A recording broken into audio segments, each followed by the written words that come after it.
let's call this meeting to order. Today is Wednesday, December 13th. It's 5:30. Welcome to the Parks, Recreation, and Forestry Committee meeting. We are on to item 2, which is approval of minutes from October 9th, 2023. Can I get a motion? I'll make a motion. Motion by Janie. I'll second. Second by Randy. All right, any discussion, questions? All in favor? Aye. Opposed? Then motion carries. At this point, anybody need to declare a conflict of interest? We are good. Let's move on. At this point, is there anybody from the public here who wishes to speak? I see nobody. See how fast these agendas move? Pretty good. Pretty good. All right, so we're going to change it up a little bit, and we're going to start with the reports section, item 7. So let's go right to Nikki with events and programs. Okay, not much to talk about. There's no update on the 2nd Street Redevelopment Committee. As far as events, we had Small Business Saturday. Santa and Mrs. Claus were down there. There's 3 stops in our parks.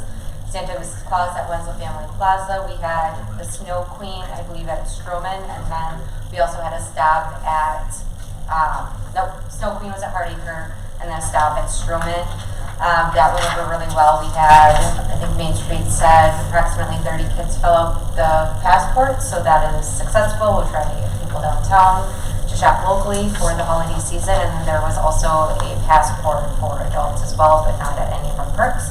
So we're just trying to utilize the parks, that are normally passive around this time to get people downtown and create foot traffic for the kids for the holiday season. So this is the 2nd year we've done that, and I think it's pretty successful. We had that many kids even with the weather, and it was really cold. Last year it was super warm and nice. So it's good to see that people were out about walking and taking advantage of that. We had the tree lighting after the holiday parade and reindeer at the Wenzel Family Plaza. That voted to be very successful, probably the best one we've had. And I think it is because of the parade getting over with. It was just very easy for people to walk down. We sang "Oh Christmas Tree," and then the Snow Queen raised her hand and the tree lit up just like magic. So it was very heartwarming and wonderful to see. We had s'mores that we provided from Parks and Rec, fire, so it's just a really wholesome experience. I think we'll keep doing it after the parade because it worked so well. I want to thank Natasha for jumping in and helping serve hot cocoa, because we did not realize that the parade would get done as quick as it did, and my helpers were not there. So John Tracy and Natasha jumped in, and I thank you for that, because it was just me and like a ton of people. So appreciate that. We are going to be putting the ice rink in the plaza, but it is to be determined because of the weather. We really can't do that with 40 degrees. So as soon as this gets, it changes, gets a little colder, our guess, when I talked to Ben, was probably after Christmas, but that's not odd. I think we've maybe only had it before Christmas once or right after Christmas, so I'm going to guess around New Year's, maybe a little after, depending on the weather. So that is what we are doing to finish out the year, and then we look forward to 2024 and kick off Cabin Fever Fest in February. So any questions for me? Just one, are you planning luminary hikes this year? We are. So with the Cabin Fever month, we are doing it a little bit differently this year. It will be the first weekend of February, and instead of doing it weekly, we'll do it Friday, Saturday, and Sunday at Weber. So we're going to try to make it a little bit bigger now that we can just put it out once. Hopefully, staff-wise, it's easier for us, and it doesn't spread it out. So we'll see how this goes, and if it goes well, then we'll continue to do it on weekends. So then we'll have Cabin Fever Fest 2 weekends from there. It does kick off the weekend before when Bozeman comes and does their Snow Fest. We're including them into our Cabin Fever month, and they'll kick off all of our activities that we partner with Main Street on. Okay, thanks, Nikki. Let's go back to item 8. Recreation. Yeah, that's you. Thanks, Amanda. I did update this a lot, and as I was adding things, this is supposed to be a slower time of year, but it just seems like there's 100 things going on. So Senior Center, we've had Heartland Hospice step up. They started to call bingo a lot. I think I put that in the notes before, but they also came in and supplied the most recent senior social craft that we had, so that's free for the seniors, and they did like a memorial ornament, so that was really well received. That's the biggest thing at the senior center right now. And then the ADRC meal site continues to be Monday through Friday. And then for winter programming, we had a couple full tennis sessions that just ended, which is pretty rare. Usually they're pretty low numbers. Sometimes we even have to cancel for low enrollment, and most of them were wondering when the next session was too, so that's for January. I'm still looking for an instructor for that. And then one-day art projects, we typically cancel a lot of those as well, but we had a lot of involvement in those in December. So that was nice. We had a ornament making and a gingerbread house decorating as well. And then we have adult volleyball going on. It's going to be weekly through March. Took the holiday weeks off, so there'll be nothing Christmas week, but pretty much it goes through March, sometimes April, depending on the weather. We did get new nets and uprates there, so they've been being used, which is great. The charcoal drawing, we've also had recently pretty low numbers, but now we've had the highest number enrolled for tomorrow night than we have in the last several sessions. We have almost 20 enrolled for tomorrow already, so that's good. The outdoor rinks, doubtful will be open for Christmas break, kind of piggybacking off of Nikki there. Pickleball hours, we're going to have the warming house hours a little bit different this year because we were able to install automatic lights. I say automatic, it'll be like a push button where it'll be on for like 30 minutes. So even if the warming house isn't open, people can go skate there at night, which was requested last year, and I thought that was a great idea and a way to cut staffing hours. So we Friday evenings and then Saturday, Sundays from like 11 to 5-ish or something like that when they're ready. Indoor skate, we have the week of Christmas, and then January 22nd and February 19th. And then this year I did a holiday door decorating competition in the building, so you can see some of the decorations have fallen. Some are staying up pretty good, but most of the doors are decorated here.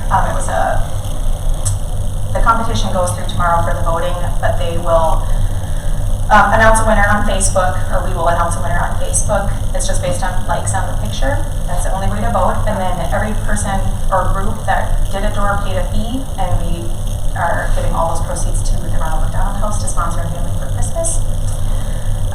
So that is all going to be done after this week. Technically I had it set aside for Sunday, but people wanted to decorate a little bit early if they couldn't come Sunday for whatever reason. So a couple were decorated early. So I'll do that a little different next year, but that was really well received too. And then a couple other programs in January, February, March is just junior volleyball clinic and the indoor soccer program. Okay. All right. What do we got for questions? No questions, but let me know when the brochures come home. Yeah, there was a COVID break in there. Like Heinz and someone there had COVID. So Okay. we're hoping tomorrow, maybe Friday, but I'll let you Just let me know. Yep, send me an email and I'll let them know. Yeah. Okay. Thank you, Amanda. Item C of reports. This is Parks, Forestry, and Zoo. I'll go up till zoo, and then Sarah will have to do the zoo report, okay? All right.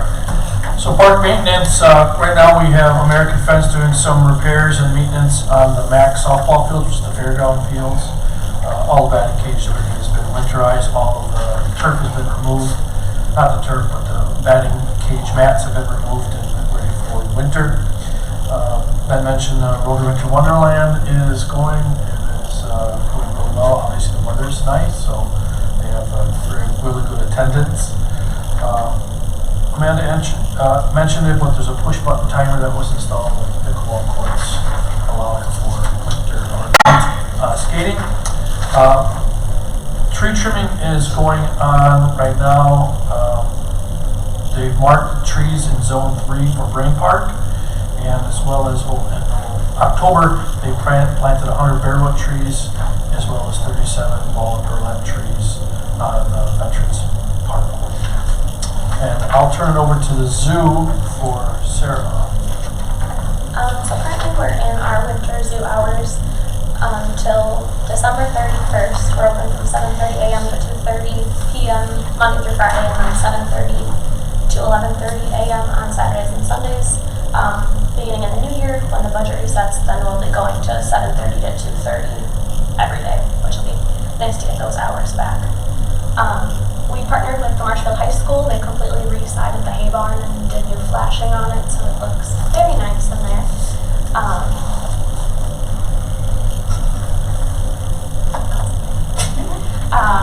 It was the month of owls. We got 3 new owls, 2 screech owls, and 1 great horned owl. They're all introduced and on exhibit, doing really well. They all came from Indiana and all had about 2 of the screech owls have eye injuries, 1 has a wing injury, so they're all non-releasable. It was the last 3 weeks were the weeks of that visit, it seemed like. So Thunder, our male cougar, I don't know if anyone followed along on Facebook with him. We noticed he was acting abnormally, really lethargic, just not himself. Brought our vet in and we did full x-rays, urine analysis, blood work, found a very abnormal kidney, or liver. And without a biopsy, we weren't exactly sure what we were looking at, so we treated it as hepatitis, which is a liver infection. So we had a couple of days there with a lot of vet care, a lot of shots, a lot of pokes, a lot of fluids for the big guy. But he bounced back and is basically back to normal. We had planned to do our recheck tomorrow for vet rounds, and now we're kind of going back and forth. That would be his 4th time sedated in 4 months, which is dangerous for them to do that often. So we're going to kind of see what tomorrow brings. But he's doing really well for now. We're really happy that he is doing that well. We're deep cleaning in the Welcome Center. All the exhibits are getting cleaned out. The electric display, we're doing some maintenance on that. The water table is going to be completely drained and cleaned out here. And then like Justin said, Rotary had a great start to their season. They thought it was the best ever. They won't know exactly for sure. But yeah, they're having a great season. Hopefully continue through the end of the year. Questions, comments, discussion? I mean, I just love the way you teach us on Facebook. I think I'm going to tell you that like every day. Yeah, agreed. I learned so much, so thank you. The cougar thing when you're training the cougars, it's pretty cool. Isn't it cool? Yeah, that's neat, yeah. All right, thank you, Sarah. I think what we're going to do now is bounce around again, and then we'll continue on with reports after we do the zoo annual report. So let's go to the zoo annual report now. How's that? Sure. All right. So 2023 was kind of an interesting year for us. A lot of ups and downs throughout the year.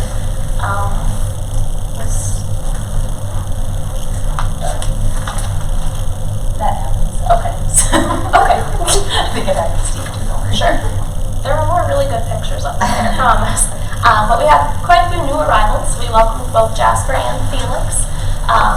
Our 2 red foxes. Felix is a darker color. This is Jasper. They are both red foxes, although have very different color variations. Both were raised under human care. Felix was a former pet that they had for 3 days before realizing that was not a good choice. And then Jasper was actually bred on a fur farm. His color is considered undesirable, and so they asked if we wanted him. And they've been doing great. They're about 9 months old. Definitely double trouble there. Here is a picture of the 3 new deer that we got. So gorgeous. So we welcomed Daisy, Sophie, and Sammy. They are 11, 13, and 3. All does. They were donated from Vince Voigt's deer farm. We had worked with him last year, having gotten 2 does last year. Unfortunately, he did pass away, and his family was looking to disperse his herd. And so we ended up getting his grandson's 3 favorite does that he could come and look at when they're in town. So a couple of them are older, but in really good shape, and they fit into the herd really well. Like I mentioned earlier, we welcomed this big girl right here. This is Sassafras, living up to that name. She is 4 years old, and she's from Indiana. And then these are her 2 beautiful screech owls. Their names are Athena and Minerva. They're both about 9 months old, and again from Indiana. With that being said, we did also, unfortunately, say goodbye to some of our critters. As you guys probably know, we have a very much aging animal population. So Luna was our 12-year-old female wolf.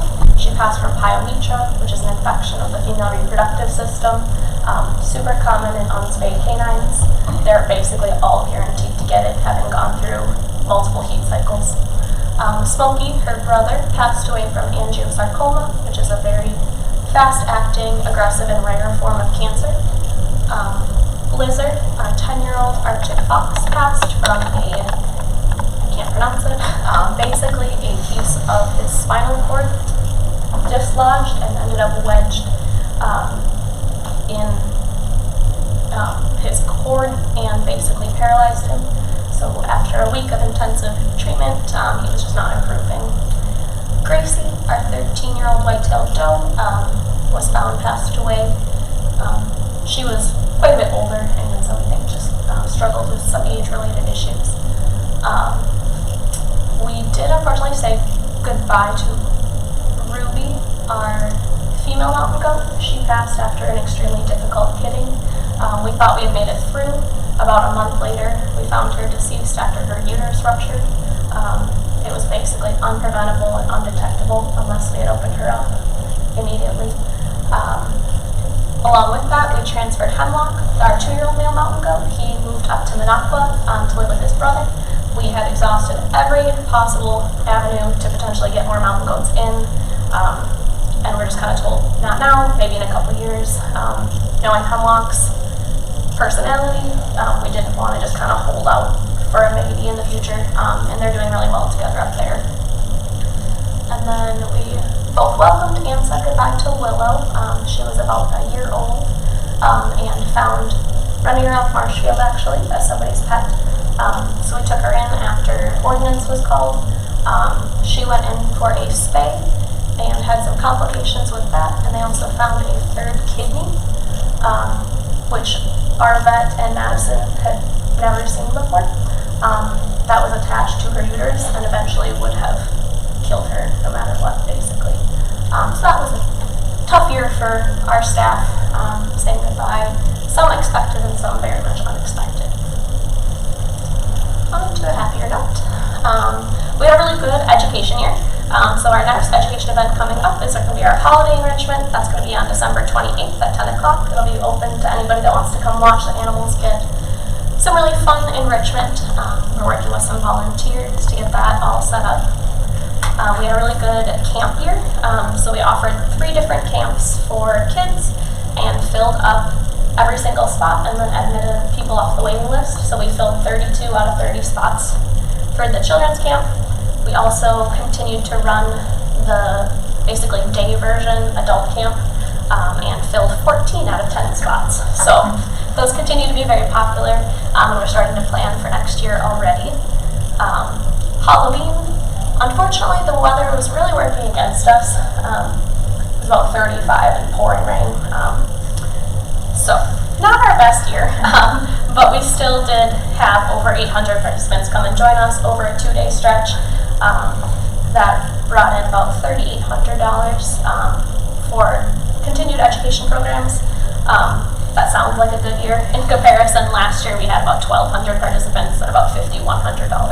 Not a bad year by any means, just we're hoping to continue improving that. It was our 3rd year having taken it over for the society, and we continue to learn each and every year that we do that.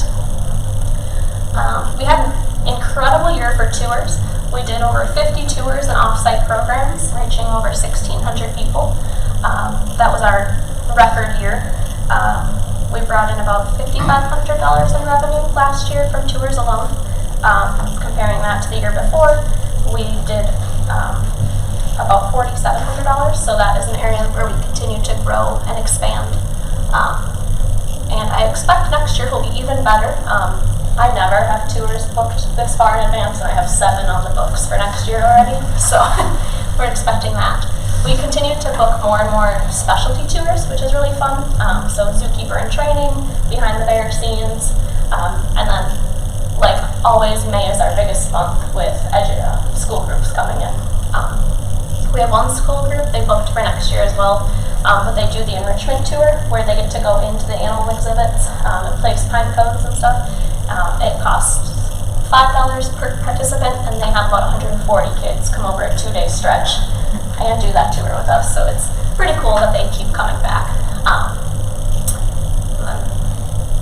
also had a couple come up last year. They drove 6 hours to get here just for the zoo tour. Turned around and drove 6 hours home immediately afterwards. They enjoyed it so much that they actually booked another one and came back this year and brought their friends with them. So just kind of fun. We had an excellent year for Be the Bunny. The weather was perfect, beautiful.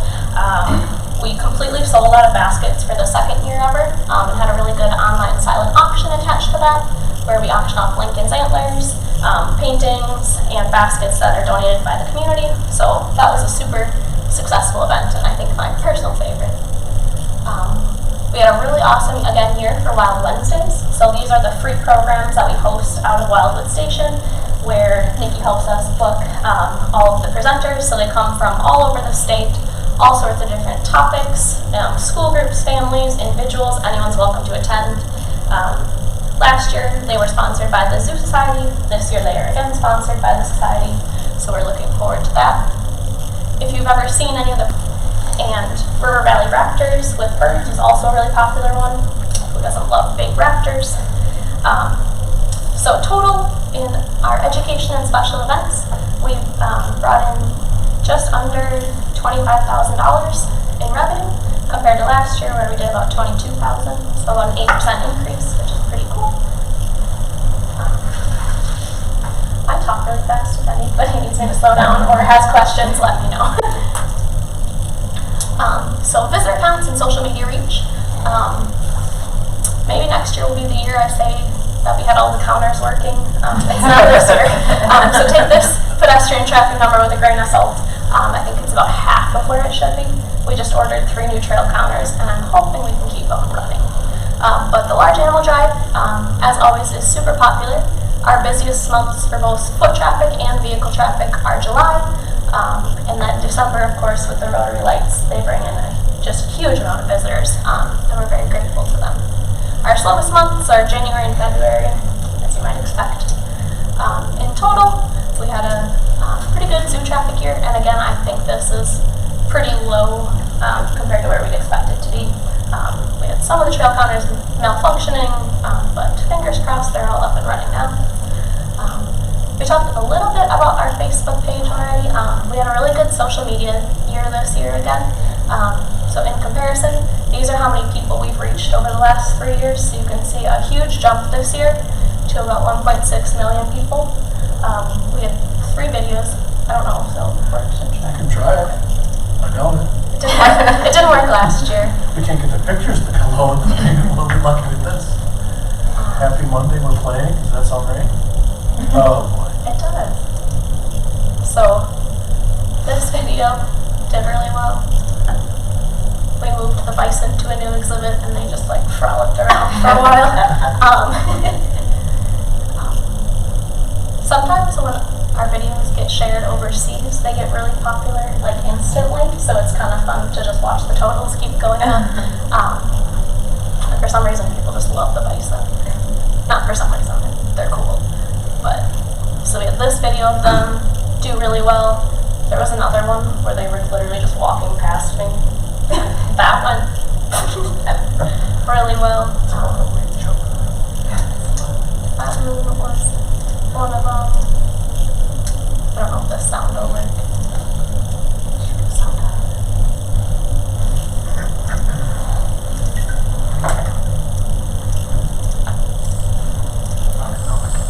Yeah, it's right here.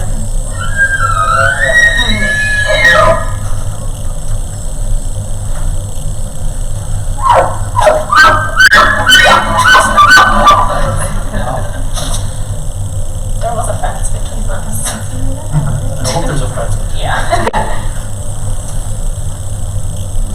That one did well, and then there was another one, but they're just crossing the bridge.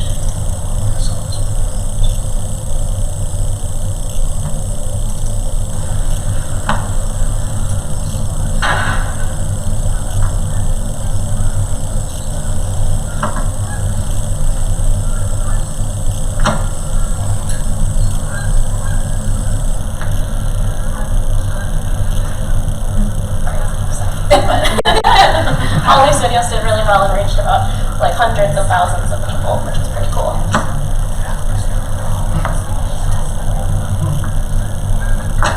people had said that they'd never seen him go across the bridge before, so kind of a cool way to show that. Very. So in the future, we may look into different ways to reach out to other platforms or bring money in via our videos or something like that. But it's just a cool way to share the zoo and all sorts of different things that we do. Those are interesting. Okay. Our highlights for this year, the old Cougar exhibit got kind of a whole makeover thanks to Ben's guys. So the concrete floor got ripped out, buried a chain link floor, brought in dirt, seeded it, and all sorts of cool rock formations, a hollow tunnel, some stumps. We're going to bring in a doghouse and more logs next year. And then the plan, once the grass establishes, is to move the foxes over into this exhibit. It's a little bit bigger, a little bit taller. We'll have a lot more room to explore there. So that was really fun. We also did a huge amount of pasture improvements. So Ben's guys built a bison shed. So the old one was in much need of repairs, so it got ripped down. And a newer, bigger, better one was built. Of course, in that really hot July stretch where it was about 100. So they were out there building that in that heat. So very grateful for all their hard work on that one. They also redid the entire feeding area. So leveling it completely, improving the drainage, which was super nice even when we got the really heavy rainfalls. Previously, any rain and the bison were this deep in muck. Now it drains super well and is great for their hooves. We replaced several sections of fencing throughout the pasture. We can mostly thank Peanut, our younger bull elk, for that needing to happen. Grateful for him. And then the hay barn, I mentioned it was sided earlier. We also completely cleaned out that building. That has just been kind of our catch-all. If you don't know where something goes, just put it in the hay barn. So 7 hours later, with almost all of us, it was clean. So a fresh start. This is a picture of our centennial party. So the zoo is 100 years old this year. And so we threw a basically community picnic. It was free for everybody to attend. Had a huge turnout that we weren't completely expecting, but it was fun. We had free food, cupcakes, live music, live art, bounce house, face painting. It was just a really fun event. Also happened to be kind of the year of vet visits. So with the drought, the grass was really high in sugar and carbohydrates, and then the ground was also a lot harder, which irritates the hoof wall, and so our bison hooves got pretty long. That irritation increases growth.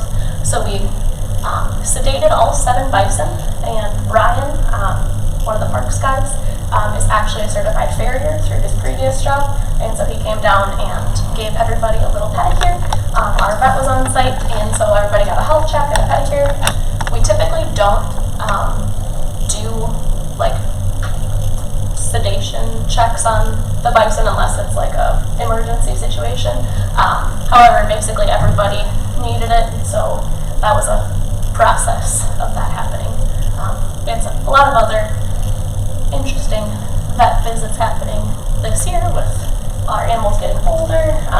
So we had our typical monthly vet visits, and then on top of that we had 13 unexpected vet visits. So kind of looking ahead to the future, at some point, we can't really put a date on the wolf exhibit improvements, but we're going to look at expanding that exhibit, improving the keeper area and holding areas, and then bringing in a younger pack of wolves. That would be in the future. The fox exhibit, once we move them, will be empty. So we're working with Hunker Park in Minnesota, and we are doing a mixed species exhibit, which is going to be pretty cool. So we're going to get skunks and porcupines to live in that exhibit. It'll be really cool. They'll kind of utilize 2 different layers of the exhibit and get along.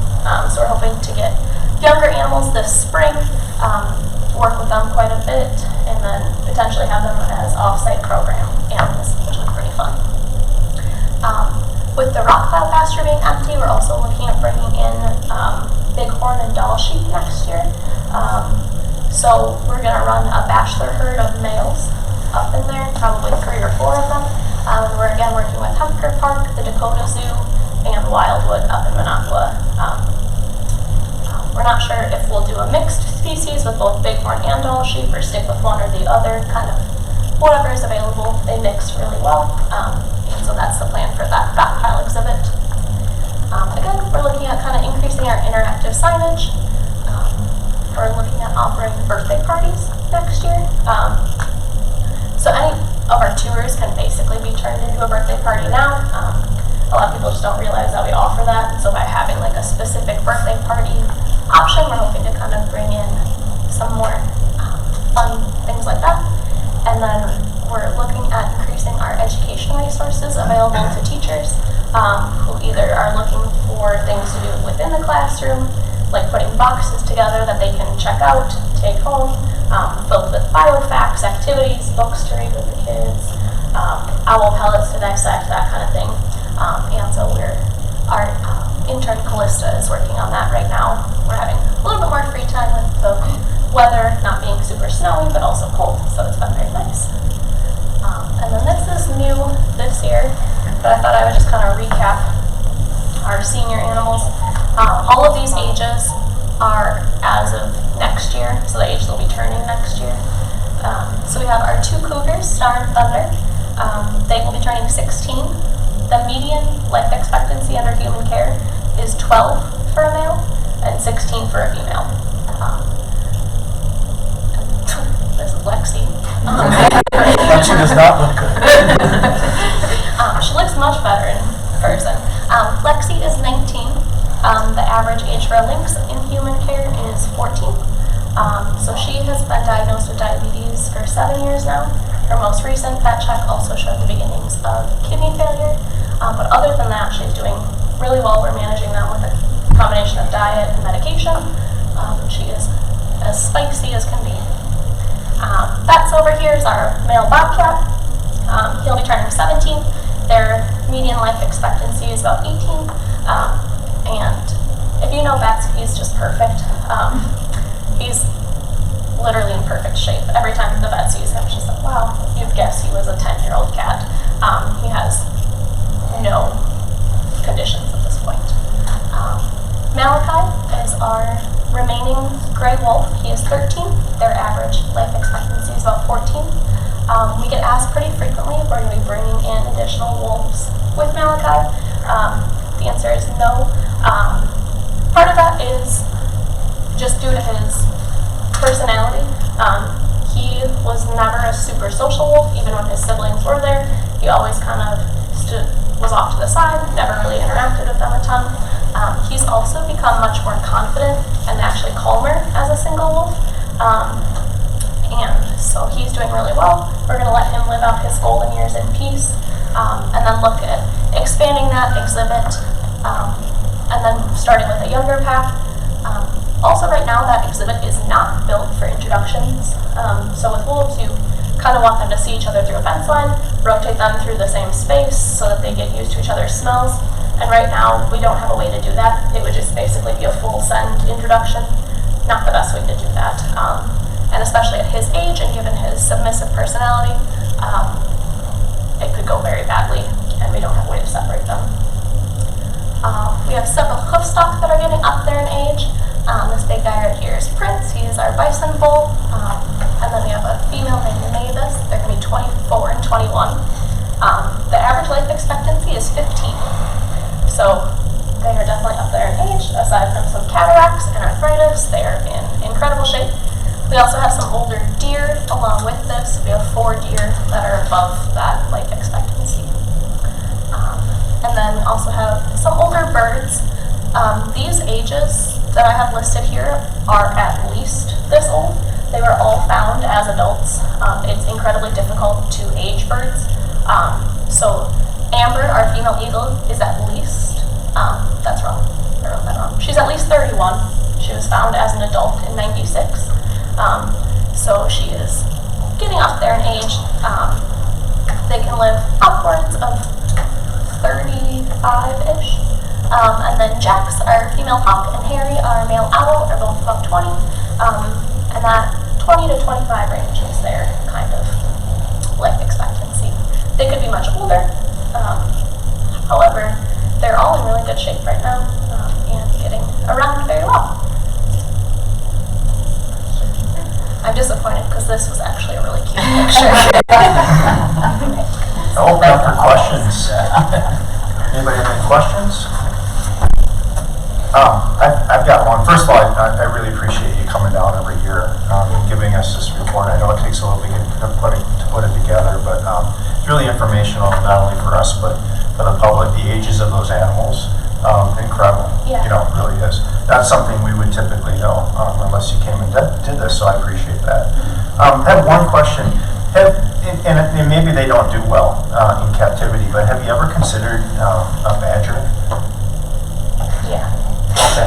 It's just hard. They're hard to get. No. Okay. The exhibit intricacies are a little bit much. Our prairie dog population is not doing well at this time. No. I think we're down to 1 or 2 individuals. And with a little modification, I think that exhibit could be a nice prairie dog or a nice badger exhibit because they are such diggers. I will say they don't make great exhibit animals because of the time they spend underground. Yeah. I know Madison, people just don't believe that they exist there. Right, you rarely see Right, them. so, Right. yeah, but that would be really cool. Yeah. And I think in that survey, that was the #1 animal that people wanted to see down there. Yeah. Okay. For Right. badgers, Yeah. yeah. I was not the one that said reindeer, by the way, that was someone else. Was it? Sure. I was like reindeer. All right. Well, thank you very much again. Thanks for All right. having me. Okay. So this brings us to our next item, and I have kind of a long page to read off here, but it'll be well worth it. So each year, the Parks and Recreation Department is fortunate to have a large number of volunteers who help with almost everything. Some examples include coaching, organizing senior citizen activities, maintaining landscaping beds, picking up trash and litter, removing invasive species, planting trees, securing donations for the facility improvements, amongst many other things. Since 2001, the Parks, Recreation, Forestry Committee has annually recognized a special volunteer whose efforts have stood out both in their service to the department and to the city of Marshfield as a whole. This year's Volunteer of the Year is Josh Weiland. Josh, did you know this? I kind of figured when I saw both my kids. What do I have to hold? I've got quite a bit to talk about here with Josh. He's a busy guy. But currently, Josh is a freshman at the University of Wisconsin-Stevens Point, majoring in wildlife ecology management with a minor in captive wildlife. He's active on campus, participating in the herpetology club, and I did have to Google that, and what that means is, the care and basically the study of reptiles and amphibians. Okay, for those of you, this is educational. Right. Josh possesses a strong desire to care for animals, which has driven his desire to be a zookeeper. Josh is a volunteer at Wildwood Zoo, where he has displayed strong leadership skills. While at the zoo, he independently prepares diets, designs and builds enrichment for the animals, and creates enrichment schedules for the staff to implement on the days he isn't there.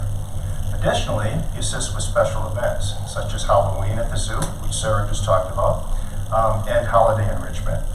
Josh has more responsibility than any previous volunteer and never fails to find a task to work on, many times without direction. Prior to volunteering at Wildwood Zoo, Josh volunteered for 3 years at Marshfield Area Pet Shelter. Prior to college, Josh attended Columbus Catholic High School, where he graduated with high honors, maintaining a GPA of 4.0. Josh learned the value of teamwork, spending 4 years on the soccer and golf teams, and earning the Coaches Award for soccer in 2021. Josh is also an accomplished trumpet player. I'm telling you, this guy is busy. Participating in concert band, jazz band, pep band, and solo ensemble. Josh played taps through the American Legion at veteran funerals and memorial parades. Josh's hobbies include a love for Marvel, fantasy football, and playing golf. Josh is compassionate, dependable, and a finisher when it comes to work. Aside from his strong work ethic, Josh is a pleasure to work around. He's courteous and friendly to all members of the zoo and guests who visit. We have heard many positive comments about his interactions through his time at the zoo. He shows up for his shifts with a smile on his face, ready to complete any task. I even have a quote here from Sarah, who's sitting next to you, but she's talked so much tonight, I'm probably just I'm gonna say the quote for her, okay? This is Sarah's quote. Josh has positively impacted the operations of Wildwood Zoo. He is highly trusted and able to work independently while making a big difference. Over the year and a half that he has been volunteering, he's incredibly reliable, positive-minded, and always helpful. I truly believe Josh will go on to do great things in the field of animal care and look forward to seeing his career unfold after he completes his degree. It has been our pleasure to help him gain experience. We appreciate everything he has done for the zoo and the department. So it is with great pleasure that I announce Josh Weiland as the Parks and Recreation 2023 Volunteer of the Year.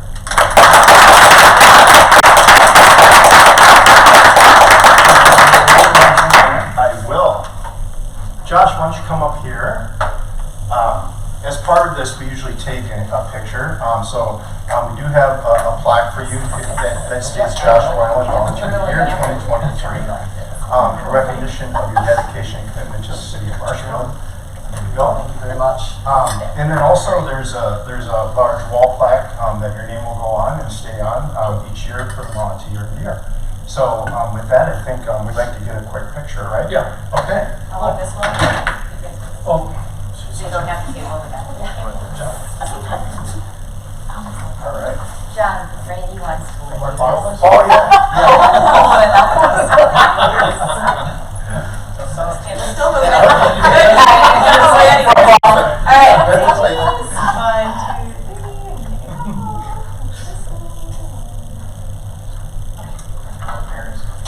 Oh, yeah.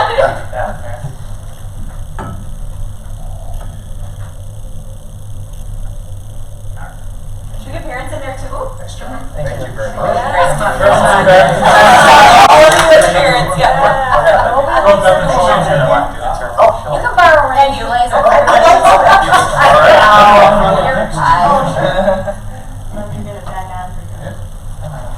Come on. All right, come on there. All right. I'm sorry.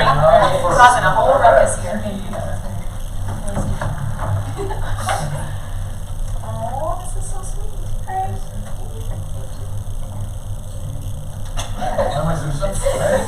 Cheese. Awesome. That's taking a low angle. Me? What, you want me to go high? I can. The kids do that. What? You ever take a selfie?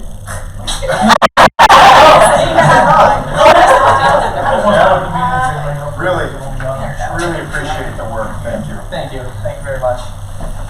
He very much earned it that week that Thunder got sick. Okay.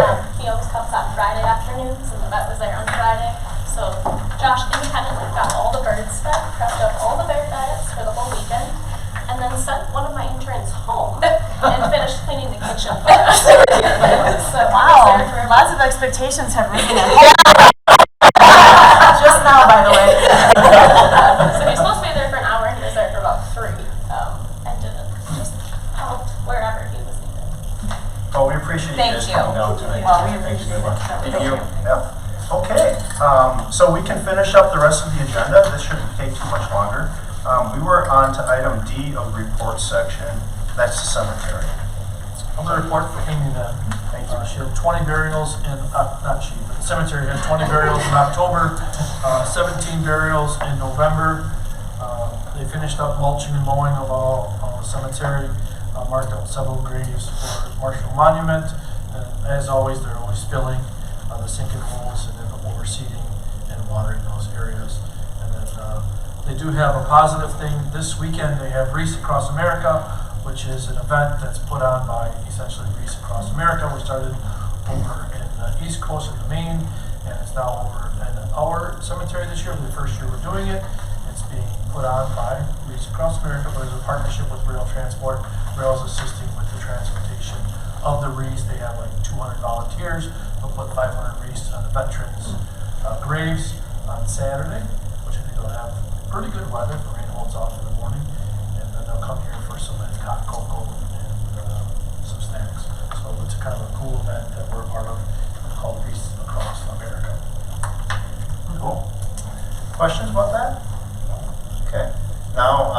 we have Justin with his own section, Director.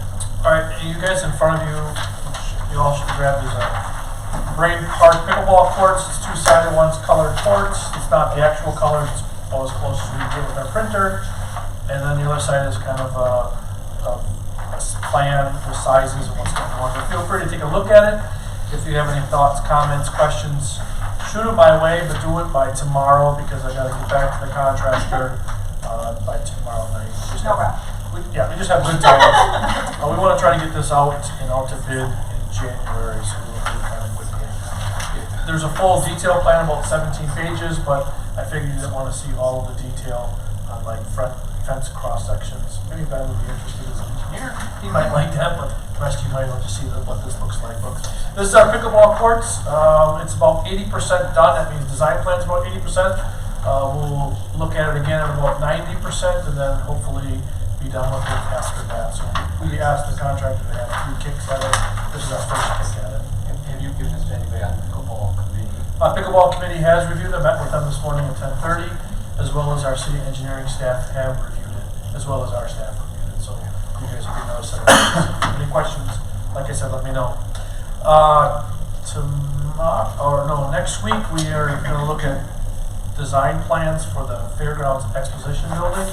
That possibly could go there in the future. It's not scheduled at this point, but it's just under feasibility design. So we're going to look at that design and locations next week.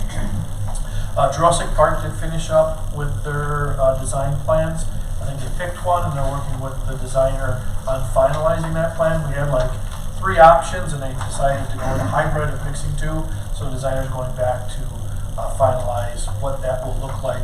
Hopefully next month we have that final product.